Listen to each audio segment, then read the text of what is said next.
Oh, here we go. Oh, shit!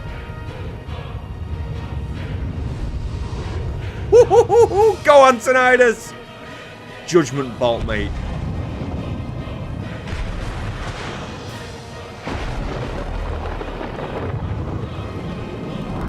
Boom!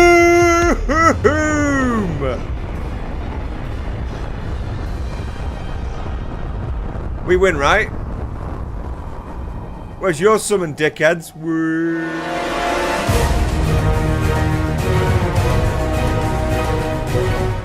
Boosh! PlayStation! Final Fantasy.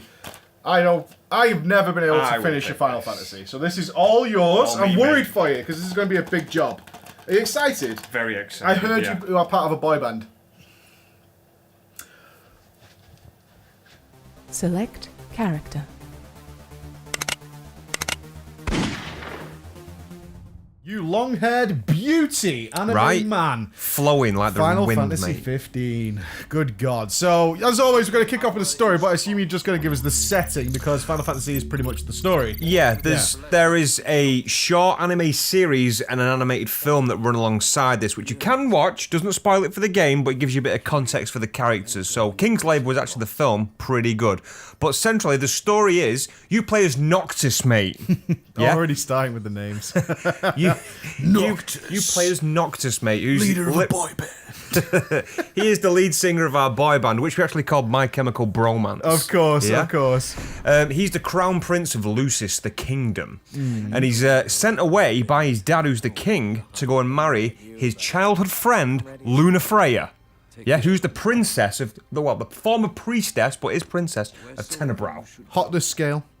I'm gonna give it probably a solid 8. Oh, she's looking solid good. 8. Yeah, she's We're up there. happy with that result, so we're off to get married. We're off to get married, so we set off anyway. We're off in our car called the Regalia, the Royal Mobile, mate. Terrible name for a car. Regalia. The Regalia is It sounds regal though, right? I know, but it's a terrible name for a car. You know what's a good name for a car? Kit.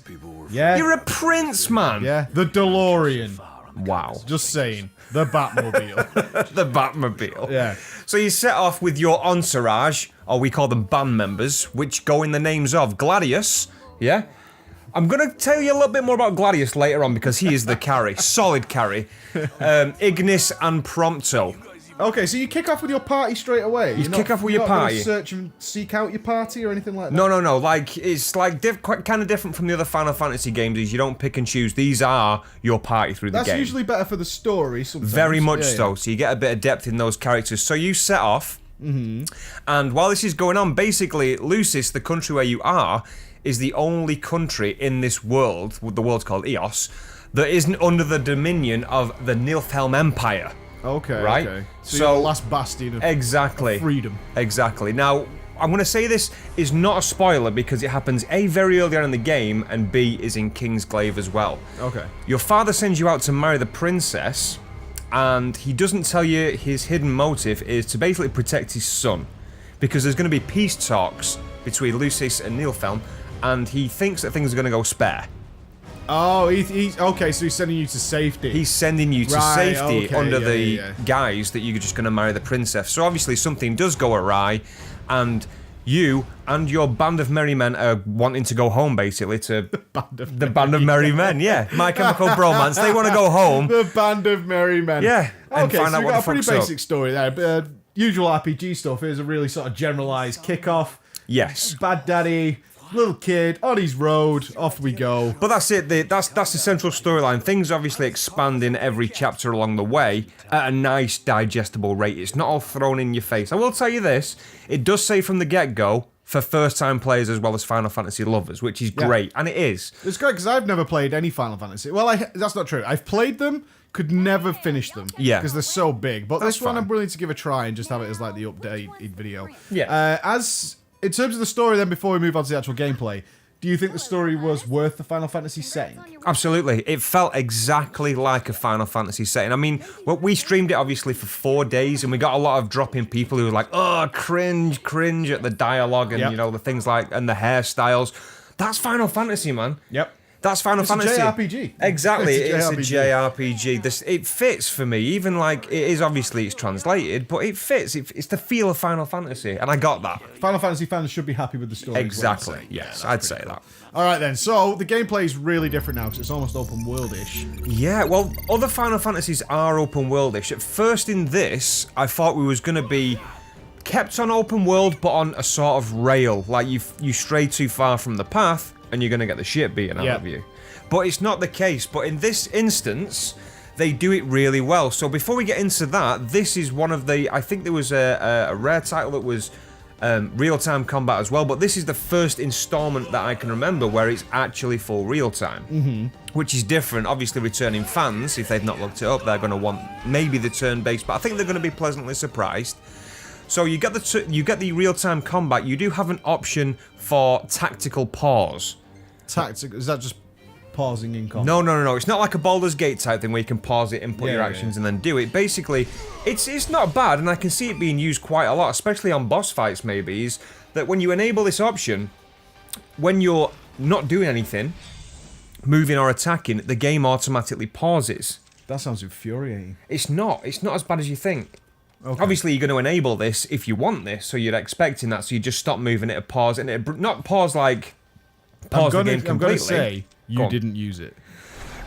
I used it a little bit, but at the end of the day, if it's not going to be turn-based, I want it all as real-time. But the tactical pause, exactly. The tactical pause is there for if you're not playing it for people. If you're playing it on your own, you want to spend a bit of time. You want to be more methodical about it because this gives you the time to initiate certain link-up moves. Again, we're going to discuss that, and maybe even pots, buffs, that kind of thing that you want to do for your party. Well, the stuff you traditionally find in Final Fantasy, which is using your potions and assigning things to different people. That's still all there, but they've put it in a real-time scenario. Yeah, which sort of, on the segue from that is, you pause the game to use your items anyway, so I don't understand that variant. But I get why it's there, is what I'm trying to say. Well, spectacle fighting is not for fans of Final Fantasy, maybe. Maybe that's what they were worried about, is, if are you going to get that crossover of people who maybe enjoy almost quick time-ish combat? And then those guys who are like, well, I like the fact that my fight starts and I can take my time and I can really think about it. And, be more methodical about it. That's a big jump for a lot of people who absolutely, and I think it's a big risk as well, if I'm being honest, for Square Enix to do this. Oh well, because they tried to keep it in tone with the guys who might want a slower pace. Yeah, exactly. It feels good, and you've obviously got the option to slow it down with that tactical pause. Cool. So going on from the combat, the enemies that you're fighting against, they obviously vary as well. And now this is what I was saying back about you keeping to the road, is these enemies, they start off as like little creatures, like just wild animals basically. Then the Imperials who are taking over your city, you obviously start to fight them when they find out you're alive. And then they bring mechs as you get higher up, and then this is what I was going to talk about, is the demons. God, it's so Final Fantasy. Right? It's so Final Fantasy. Oh, let me Final Fantasy even more, is we can't obviously talk about what the demons are or where they're from. It does get explained. These come out at night. Okay. So you are implored not to go exploring at night and to rest and then go back out in the daylight until you get to a certain level where one of your party actually says, look, I feel comfortable going out at night. And that actually happens. That's nice. That's cool, yeah? Yeah, that's nice that they're like, okay, we're good. We can explore this almost second half of the game that's always been in front of you, but we've tried to keep you away from it until now. Yeah. So when you get to this, obviously if you're going out at night on a low level, you can see them, and if they spawn, you can 9 times out of 10 run away from them. They're pretty big. They look really good though. They're gonna fuck you up. Exactly. Fuck you up, They do look very, very good. So on that, you've got, let's talk about the weapons and equipment that you get for your group. Now, each character, I didn't find one for Gladius, who's basically the tanking class. He's the group's tank. Every character, has a weapon that you can upgrade through an NPC in the game. Okay. Which is cool if you want to keep them, and they do quite a lot of damage. But you can also buy random weapons, items, additionals from the vendors along the way as well. Like, to expand on that, you, the main character, can use any of the weapons. Yeah, that's any great. of the weapons. That's great, a given. Yeah. You've got Gladio, who's the big muscly tank. He can use a massive weapon and a shield. Ignis, who will use daggers, like quick weapons. Like He's a like rogue type guy. Exactly, like the quick damage. And you've got Prompto, who's the range, because there's no mages in this or anything like that. But he's range, uses pistols and machinery and all sorts of gadgets, which I don't want to spoil. How did you find that you didn't get to sort of delegate what tasks you wanted your party to be doing? You kind of do. Okay. Now, this is done by the link-up abilities. You get a third... what's the word that I'm looking for? Like, you get mana, you get health, and then you get a third bar, which is called your tech bar. Okay. Now, every time... as soon as combat starts, your tech bar starts to fill. Right. Right, and it comes in blocks, and each of your party members has an ability which you can use. It's called a link-up attack, and it uses a portion of your tech bar, like it can take 1 piece or 2 pieces or even 3. Right, so like in the old Final Fantasies, it's where you go down and select a certain characters, use one of their special abilities. Correct. Right, correct. so they kept that in as well. Yes. So there's all these reminiscences of the original Exactly, Final Fantasies and these in there. become really useful. You obviously start out with one ability each. You can find out what they do, and they do have distinct things, like, for example, Prompto, who uses the pistol. His gunshot will basically drop the defense of a target. Ah, so you really can exactly, nice. and then you can chain that in, because that can actually, when you're fighting demons at night, you can upgrade that to actually dismember parts of the demon that give it strength and stuff like that. Oh, you can take the legs off and stuff? Not the legs, like if it's got like big horns and stuff Okay. like that, you can sever that straight off. But then if you tie that in with a defense drop, and then you think of people like Ignis, who's got a really cool ability. He marks multiple targets. Like Prompto's is a single target. I'm just going to go on the intro abilities that they get. So Prompto will do the single gunshot that lowers defense. Ignis will throw daggers, like we say, he uses daggers at each target. I think it's 4, and then you will basically warp slash to each of those targets. What's Warp Slash? Warp Slash is the ability... let me get to this one first. Okay. Gladio basically just does a fucking huge hit with his weapon. That sounds about right. Yeah. He just drops the hammer. So, yeah, exactly. Drops So you the want to big drop the Reinhardt all defense over and it. then send in Gladio for the cleanup. But the warp attack is your bread and butter of your actual combat. So you'll initiate combat by basically throwing your weapon at the target, and then you will teleport to it and then hit them. So that's good for getting into fights, good for getting out of trouble. Really, really nice ability to use. So, leveling up, you have a material called AP. Yep. And this can be put into several categories, and this is what I really like now, because you can upgrade your combat skills, your base stats, or you could do your teamwork abilities to unlock new abilities for your tech bar, or you could even do passive things like the longer I ride a chocobo, the more experience I get. You know, just even things like that. Oh, so exactly what you want to do in the game. Exactly. So does that extend to even things like fishing and photography? 'Cause It those are all in the certainly game. does, which is a nice segue, mate, into our skills. So each character in your party has their own individual skill. Noctis, you are a fisherman. You can level up fishing, which will give you either discounts from a shop, it will give you more items, you can fish bigger fish, and basically, it's so cool to do. What, fishing? I'm not even It's joking, not easy mate. to pull it off. It's not even. It's not as simple as it sounds either. Like in a Pokemon, you press a button to fish, you pull it to pull back up. No, mate. None of that. You actually have to choose the line, choose the lure, the reel, and the rod, and then you scout out on your radar where to drop it in. Please tell me you so can get a cool. hat and a bit of straw. I don't think you can. Oh, Bob. I don't bummer. think it's as rustic as that, but it's actually really cool. I could definitely go to all the fishing areas and fish up, because there's rare fish as well. You can fish up things in the water for materials or for food, which is a segue myself, mate, and to Ignis, who's the cook. Okay. Right? Every time that you create a camp in the wild, which you can either discover yourself or you can find one from hearsay, from passive conversation, or from diners, they'll tell you where the campsites are, Ignis will cook a meal on the materials that you've collected. Now you can choose the dish. Now each dish will then give your party a buff, depending on what you cook. Is that for the next... Is that a buff for a certain amount of time, or until It's the a next buff, time you camp? No, it's a buff for a certain amount of time, but this buff will then activate. You wake up, then it activates. And you can choose if it's going to be crit, health, damage over time, that kind of thing, which is cool. Now, Gladio's is survival. That's passively gained. So his experience goes up just the more that you do in the wild. Running around, killing things, picking up foliage, even picking up like materials off the ground. It could be ore, it could be herbs. So do you get herbs and stuff as well? You do. Those, again, like fishing, can be used for your cooking, or it can be used for crafting, or it can be used for magic, which we'll get to again in a minute, mate. Slow your fucking roll. Jesus.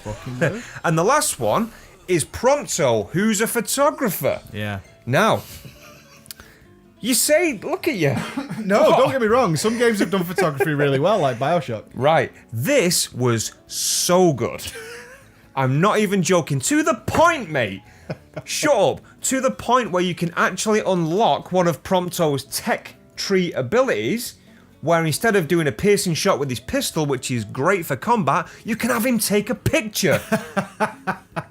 But let me build it up from there. You don't even have to do that to get pictures. As he levels up, every time that you rest, he will show you the pictures that he's done that day. A couple of these are scripted in the areas that you are, like they could have their arms around each other, but some of them are for combat as well, which makes some really, really cool shots. You know what? I laugh at it, but I do like the idea, because I saw you can save some of the photos, because he shows you all that you can save. I filled up your hard drive. You can allow for 150 pictures. I think I did 138. Yeah, but once you finish the game, that's a good way of reminiscing of what you actually did. It is good. It is good. As silly as it sounds, it is good. But it is a good laugh. So that's the skills that they've got, and we just spoke about magic, which is another option that you got. This, I will tell you, looks a bit daunting at first. People are going to be saying, no, it bloody doesn't. But the combinations are so vast that you can do. So let me give you. I think they wanted it to be really like involved, and they wanted it, so they gave you like a nice tutorial. I remember you doing it. Exactly. There are so many combinations that you can do, but the actual principle of creating this magic, the magic is basically potions that you can throw, and these potion effects are delivered by various means. So there are 3 resources that you pick up in the earth, which is electricity, ice, and fire. Right. Now you basically siphon them out the ground, and they can go up to 100. And when you go into your magic area, you can percentage whatever element that you want to put into a spell. So if I had like 20% fire, 30 frost, 30 ice, or something like that, and it will tell you the basic of what this spell is going to do. This spell is going to cast this, this, and this. One of each element. Oh. Okay. Like Magicka. Exactly. Now, on top of that, you can add something called a catalyst, which is an item from your inventory of any slot. It could be a piece of food, it could be a coin, a piece of metal. Right. And each one of these will then give the magic spell a different property, which means that it can either dual cast, it can quad cast, or even quint cast, so it'll just cast 5 times.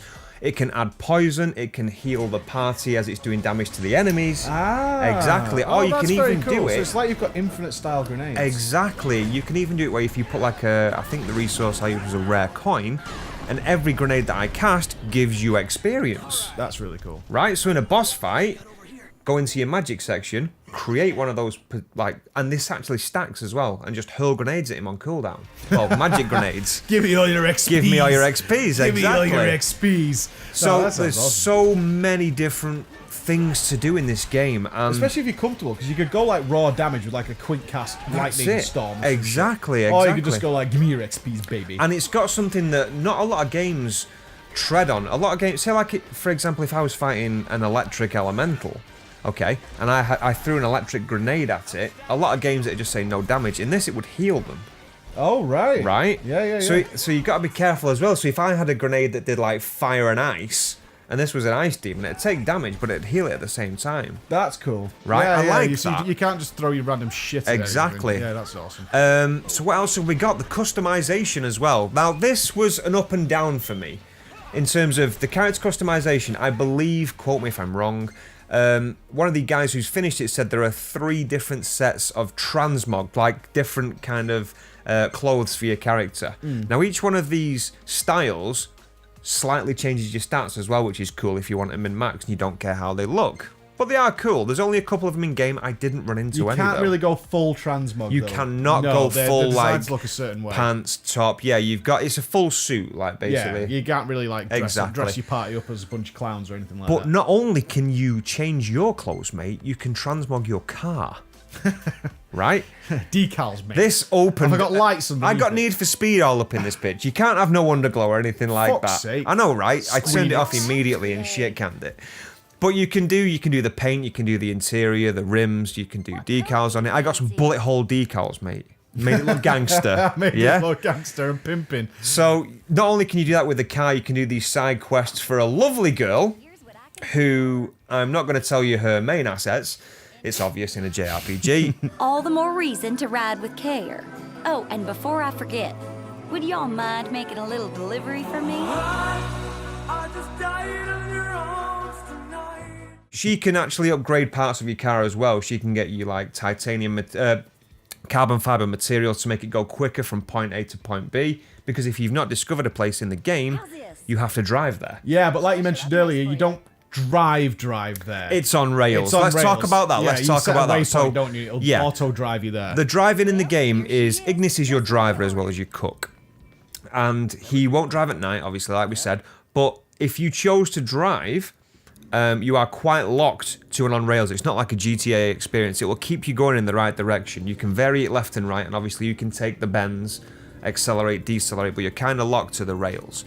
That's fine. You can't drive through the desert, is what you're saying. Exactly. You can't go off road. But you can stop wherever you want. Exactly. Yeah, you just can't drive the car. The car's going to go from wherever it is to wherever it's going. Yeah, and I'm fine with that. So, say if I wanted to go from point A to point B, the first time I'm visiting, I'd have to drive there and enjoy the trip, which is fine. You can see like a little bit of bounce in the car. You can choose the radio station. You can even, the car's got a shop in it as well. Like an online shop. I know it's weird. No, if it's an online shop, that does make sense. Sky Mall, mate. Whiffy. Whiffy. What I did want to ask you then is, while you're driving around, Final Fantasy games are not just about the main story. That's actually usually quite a small part of it. So is this where you're bumping into your side content? What's the side content like? The side content is usually based in the small outposts, which are like gas stations, motels, that kind of thing on the road. You don't really bump into quests in the wild. You do find resources, campsites, fishing areas, that kind of thing in the wild. But you don't, like we said, you don't have to do that. If I went to a diner in the car, you can speak to the chef and he will say, oh, well, you know, we've got campsites here, we've got parking spots, there's some resources and that kind of thing. And he'll put them on your map. So that's how you can populate your map. Is it bring me, fetch me, carry me quests? Are the interesting quests? The quests vary. The side quests vary a lot. There is a bounty, well, it's Hunter's Guild, it's called. And it's just, these are causing trouble in this area, go kill them, come back, give you a reward. That you can level in experience to give you better rewards and harder quests.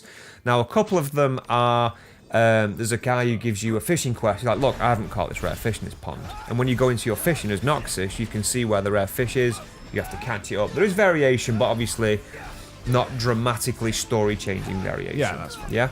But enough to keep you busy if you want a game that's going to last Absolutely. you fucking forever. There's so much side in the game. Even upgrading your specific weapons, like Noctis has got a weapon called the Engine Blade, a one-handed sword. I have to go and find certain materials, which you can find passively when you're leveling. Yep. And then also, if you do some exploration, it's not going to send you out to find an item that's unique and only spawn there. If you picked it up while you were out and about, you'll go, oh, you've already got it. Yes. Because I fucking love that. Like, The Witcher did that all the time, which was like, oh, you've already done it. Cool. Oh, yeah, they don't send you out to come back again. Absolutely. A Blitzeren piece, which wasn't there, but you've already been to the place, but now it's there because you've got the quest. Exactly. You know, bollocks. I'll tell you what I did want to ask you about. Let me throw some words at you. Hit me. Throw some words at you. On the trailer, we saw that they were capable of, like, summoning things that could basically level a city. Is that a magic thing, or what's that? Yes. Now, I don't know if this is going to count as a spot. Obviously, we're going to see that there are there are aeons. They're in the trailer. I always call them aeons. It's just what they're called. Summons. They're basically astrals. They are referred to in the game, and these are gods. Once you get their blessing, you can summon it. Now, this is going to go in our pros and cons. Okay. This is where we're going to nicely segue into the pros and cons of the story. Alright, so we're finished. There's nothing else you want to mention on the gameplay then? Is that pretty much it? Yeah, it's got a pretty lengthy story. I think we got to chapter 13 of 15 in, I think what we're working it out at, like 27 hours I think I played. Mm-hmm.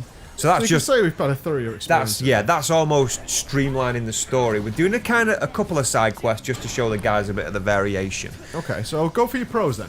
Okay, so for the pros, now the story and the atmosphere was Final Fantasy. It just was. It felt like it. The characters were relatable. There's a couple of nice cameos and even buildings and stuff that you recognise from the other Final Fantasies. That's important, man. How many times do we get franchises these days where it's like, this is like we had recently with Shadow Warrior 2. It's like this. That's an alright game, but it's not my Shadow Warrior, you know? And I think it's so important that they stick to this is what we love about this game. Exactly, but also, if you're first time playing, it's not like you're missing out. It's just a nice touch for the returning fans and stuff like that. So that the dialogue's very tongue in cheek. It's a little bit cringy, but it's palatable. I expect it, you know. The real time combat, it looks visually beautiful. Yeah, it's designed to be watched. Yeah, absolutely. And the link-up attacks that you do with your other people, you've even got the little things like blindsiding, where if you're attacking an opponent from the rear, you do like a percentage more damage, and you can actually increase that in your trees if you decide to level that up as well. And the skills that you get from each member, they're all unique, and it's part of their personality. Like, I think my best reference is Ignis, who's a well-spoken Britishman, mate, right? He's the driver of the car. Exactly. He's a Kingsman, man. He's a Kingsman. He's well-spoken. He likes to cook and all the things. Like, if you go through a town, okay, and you go through a market, and he'll say to you, Noctis, just look at this. And you'll look, and it could be a recipe book. It could be a rare herb or a spice. And he's like, I've got it. I've got a recipe what you for just this. said about him being an Englishman, all I could think of was Robert Downey Jr. in Tropic Thunder. Tropic Thunder. You're gonna noodle some crawfish on the patio. But yeah, obviously Gladio, he's a massive hulking man, and his survival skills that level up passively as well. It's all about the character. Prompto, he's like a jumpy round little kid. He loves to take pictures, you know. When you get your camera reel at the end of a day, he'll always take a picture of a selfie with himself and like someone you've bumped into, or in the middle of a fight, he'll be taking a selfie with everyone in the background. It's cool. It's a nice increasement of depth of the characters, and Did I really you care liked about it. the characters? Even in a good or bad way? Yes, in both. Yeah, exactly. In dramatically which is the important both part of it. ways. It's like it's people you love, people you hate. Yeah, there was no one who was like, I just couldn't give a shit if you were here or not. Some? Yeah, not meaning like, I wish you would die. I mean, like, if you weren't in the game, I wouldn't care. Oh, no, absolutely not. Yeah, everyone had a role in this game. Hello, I'm NPC, in go fact, away. no, every member of your party has a big part of the storyline. That's fantastic. A big part of the storyline. And also the scenery as well. The variation of the scenery, you start off in like an arid desert. Most of the first place where you are is that kind of environment, with the occasional sort of like Texan truck stop and things on your way past, and you can go to meteorites, and you start going into the cities where it's all technological. It's so much variation. That's awesome. It's really cool. So cons, mate. The fighting for me seemed very clunky. I know what you mean, because I've played the tutorial. Yes. I didn't realise that, because it is visually amazing to look at, is that a lot of the combat is holding down a button, and it kind of automatically does shit for you. In fairness to that, though, as you develop in your combat, you do keep your finger on the attack button, but then you will have to let go and press to a side to either move out the way of an attack without blocking or parrying, or up and down and stuff. It does give you variations. I just couldn't help but look at it and think Metal Gear Revengeance. Yes. Games like that. I was Very like, much oh wow, so. they've Well, the taken dash that. And then I feels a played lot it, I was like like, Revengeance. oh, Yeah. okay. Yeah, it's not like that at all. Yeah. The actual combat itself, especially in enclosed areas, it was a nightmare. Was that the camera or the combat? It was a bit of both. Yeah. Because for me, generically, a target lock-on, like if we look at Zelda as a weird reference, but it's the first one that I think of. If I lock onto a target, I want to stay locked onto a It target. puts the camera behind you and it keeps you locked onto them. Let me give you an example, is if I dash through a creature that I'm locked onto, and there's another creature behind it, my camera will then lock onto that creature in front of me. Like it's some sort of smart lock on. 180. I want the cameras to turn around to the thing that I'm locked on. Yeah, It's the I've whole chosen point to of- lock onto this enemy. Exactly. So the camera was a bit of an issue, especially in the tight spaces. The lock-on was it was a pain in the ass. But here's the worst thing for me, was the block and parry system. Or the warnings, shall I say. Now, there should either be a warning or not. In this game, it will say block, and it'll flash in the middle of your screen. And in an example that I'm going to put in the video is, I stood there for quite some time, blocking, and nothing was attacking me. There was nothing obstructing it. Like lingered around? Exactly. But also on the flip side is, it doesn't tell you if it's the only target that's attacking you to block or not. So I don't understand the relevance of giving me the alert if it's either a constant or it's not. It's selectable, but it doesn't make sense, you know? I could block something, and then if you block it perfectly, you get the option to parry. So I'll block something, and then parry will come up, and then I'll get hit by something else. Yeah, I wonder if it's something along the lines of, there was an enemy that triggered the alert onto you, but one of your party members then disturbed that enemy, but the trigger doesn't disappear. I kind of think that is what the issue is, because it should then, as soon as your party disturbed it, remove the alert. Yeah, because you're no longer being attacked, but Exactly. it's just kind of stuck around. But it just happens so randomly. Sometimes I wouldn't even get a block prompt at all. Yeah. And sometimes I'd get one for 10 minutes, even though I'm stood there just constantly blocking. That was a bit of a nightmare. Because you can do some cheesy stuff with XP in this game, can't you? You can do with the magic bombs. You can. And you can like really double your cheese XP when you sleep and stuff. Because you Yes. hoard. I don't think we mentioned it in gameplay. We didn't, We we should didn't. have. Is in this game, while you're out doing quests and stuff, you actually store your XP. You stockpile but you don't it. actually use it to level up until No. you sleep or camp. Well, and you can buff it to double the experience and stuff. Where can't you stay, if I stay in a campsite, it's just a 1-to-1. I get the experience that I've got. If I stay in a motel, maybe it goes to 1.5. Yeah, it doubles your stored amount of Yes, experience. the XP that you've stored, I'll get a 1-to-1 ratio on the cash-in. From a motel, it might be 1.5, so I'll get a 50% increase. If it's a fancy hotel, you can get twice the experience. Yeah, exactly. So you can. A simple example is you could bank 40k experience. Yes. And you don't actually level up. You'll still be level 23 and have 40k experience. You could be banked. sat on another 10 levels. Yeah, then you could double that to an 80k bank, and then when you wake up, then it'll actually turn that into levels. Yes. But you can continue. I mean, are you forced to sleep? Earlier on, you kind of are because you can't go out at night. Right. But you can. I don't know. You could, if you're bored, you could pass the time just walking around Yeah, the because shops you and literally stuff. do a ton of side. So I don't know what the leveling system. And this brings us back to the point: is the leveling system seems really inconsistent because they know, because there are already reports of people who didn't sleep Yep. in the early game Yeah. and went from level 1 to like level 30 because they Yeah. just doubled it and banked everything. I and think just it's a shot it all up. combination of you can escape from mobs if you just constantly run. There is like a circle area of aggro. Yeah. If you get out of that, they just stop attacking you. Which is fine. This is Which great. is fine. Yeah, so you're not getting your ass So kicked all if the you're wanting to just constantly avoid this, then yeah, you can definitely do. Even if you lose party members, the second you leave that circle, they come back to life and back to your party. time. Yeah. So you can do that. You can bank it from early on. I just don't think that's fun at all. So you just found the whole leveling thing irrelevant?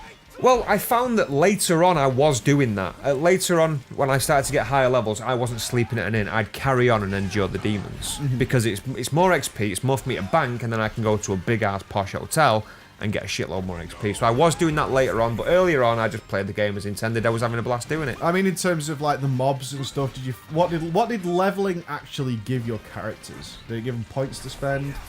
It just increases their main stats basically for what they excel in. If it's your vitality, if it's your strength, your agility, that kind of thing. It'll just passively level them. I don't think it has. But you don't think level was a good indicator of the difficulty of the challenge?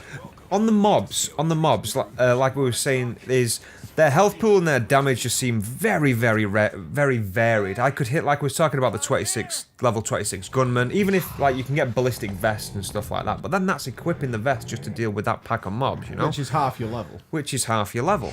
And I could be fighting beasts of 26 and just put them down immediately, you know? It was it a case of you took too much damage? What about when you actually attacked them? Did you cut through them? Sort of, yeah, but their damage was... You could just watch your bar drain if they open fire on you. Right, okay. You know? It's a shame, but it's what happens. Now, I put this point next, but I'm going to save it till last, mate. Don't worry about it. So this one's a big one to look forward to. But anyway, the stealth areas in the game felt like they weren't needed. You cannot create a Final Fantasy game and try and put a stealth mechanic like that, and you're basically sneaking into a base. And what's cool is you can warp kill someone. So when you initiate combat and you throw your sword into warp attack to engage, this will one-shot them if you hit them from the back. Got like a Shadow of Mordor vibe to that. Yes, very much yeah. so, very much so. But the stealth mechanics, you've got no hiding whatsoever apart from standing around a wall, and it's very clunky. You sometimes get a button prompt to push up against a wall. It doesn't. It's terrible. The stealth felt very, very, very lackluster, and it wasn't long before we just thought, fuck it, and went into live combat. There's only one area in the game where you're forced to stealth, and I get that, but it's not for me.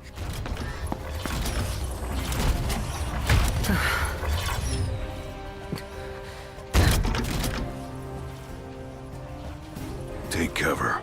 The dungeons and the caves are, what's the easiest way to describe this? Multi-leveled. Right. In terms of it's one area, but there could be... I walk into a cave, there's a door in front of me.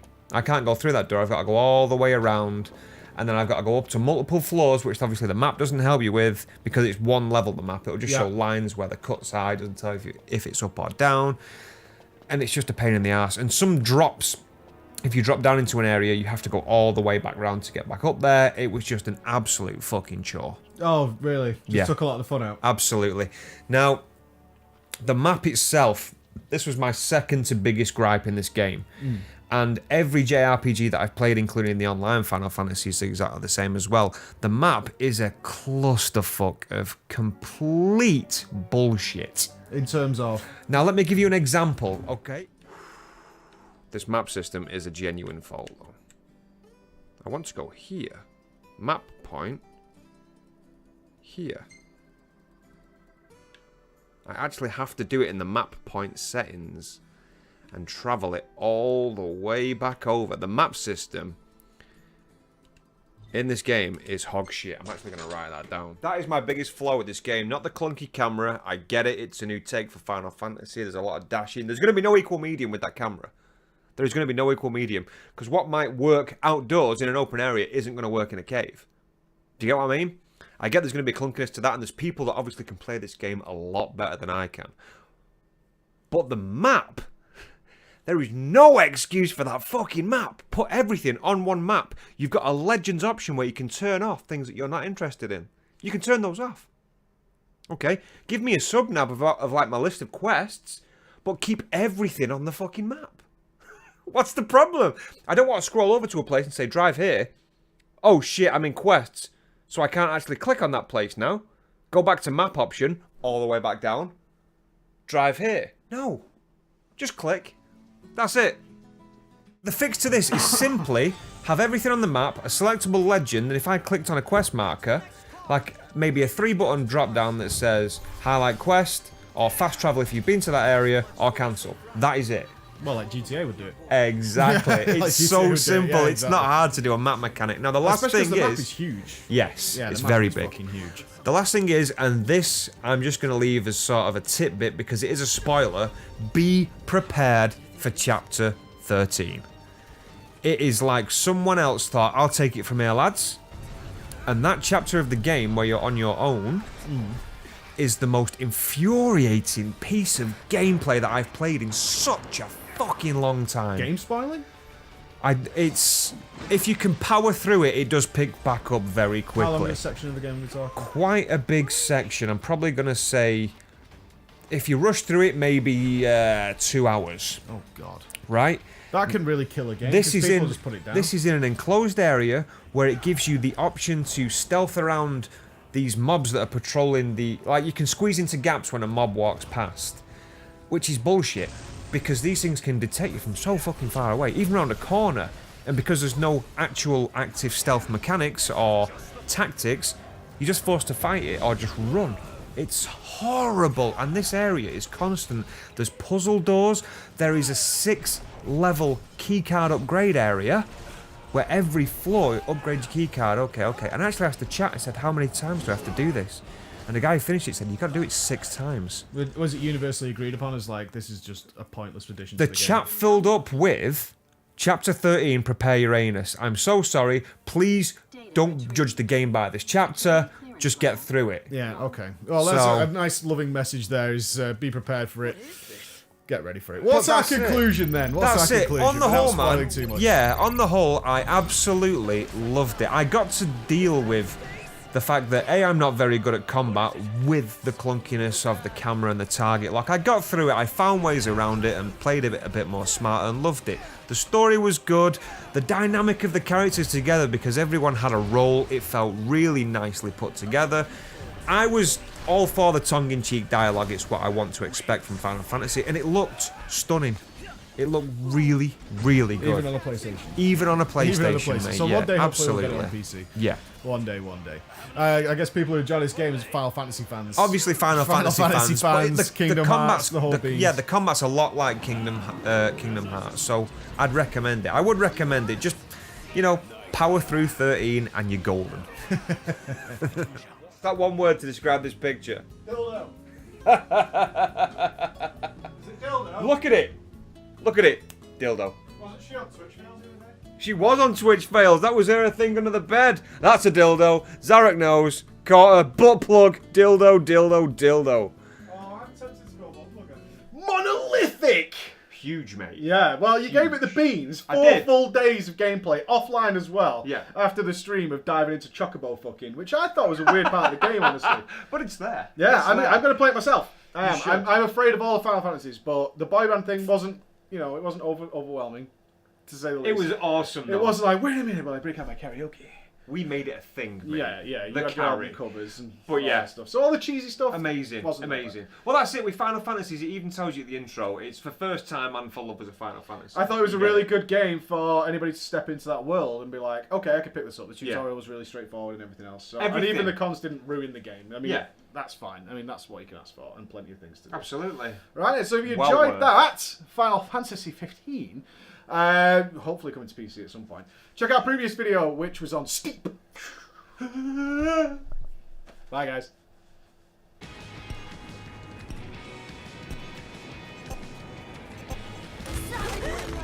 Yes! Gold medalist, right there!